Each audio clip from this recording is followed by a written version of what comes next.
नमस्कार साथियों, विधानसभा चुनाव की तारीखों का ऐलान चुनाव आयोग ने कर दिया है। आप सभी जानते हैं चुनावों का दौर चल रहा है और इसी बीच चुनाव आयोग ने तारीखों का ऐलान कर दिया है कि आखिर कब होंगे चुनाव। चलिए चुनाव आयोग द्वारा जो तारीखें घोषित की गई हैं उन पर हम चर्चा कर लेते हैं, बात कर लेते हैं और इससे संबंधित सारी जानकारी देंगे कि कब चुनाव की वोटिंग होगी, कब रिजल्ट आएंगे, कब से आचार संहिता लगेगी। ये सारी बातें चलिए आपको बताते हैं विधानसभा उपचुनाव से संबंधित।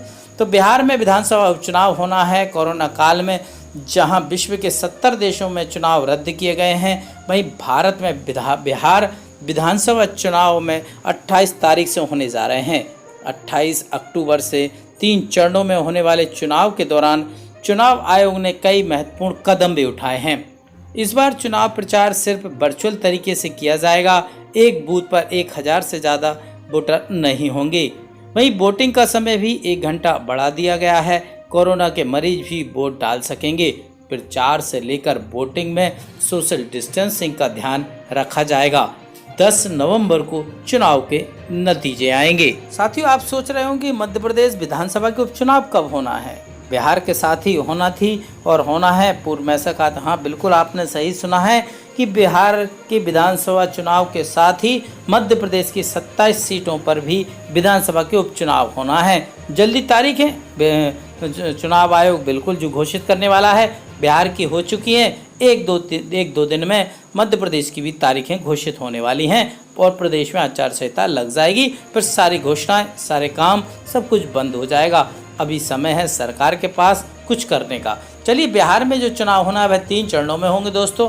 पहला चरण की बात करें 28 अक्टूबर से होगा, दूसरा चरण 3 नवंबर और तीसरा चरण का मतदान 7 नवंबर को होगा।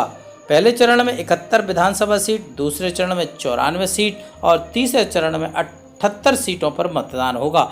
सोशल डिस्टेंसिंग पोस्ट पर आयोग की नज़र होगी। सोशल मीडिया का दुरुपयोग करने वालों के खिलाफ कार्रवाई होगी। सोशल मीडिया का दुरुपयोग करने वालों के खिलाफ कार्रवाई के साथ साथ चुनाव प्रचार, सोशल डिस्टेंसिंग का पालन करना होगा और ऑनलाइन नामांकन होगा। कोरोना के मरीज भी वोट डालेंगे। बिहार चुनाव के दौरान इस बार कई महत्वपूर्ण कदम उठाए हैं चुनाव आयोग ने। 6 lakh face shield, 46 lakh mask और 6 लाख पीपीई किट का इस्तेमाल होगा।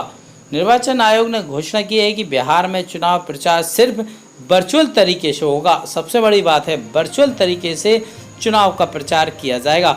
नामांकन ऑनलाइन भी भरे जाएंगे। नामांकन में 2 से ज़्यादा वाहन नहीं होंगे। उम्मीदवार के साथ 2 लोग रह सकते हैं। तो कुल मिला के बिहार विधानसभा की गाइडलाइन जारी हो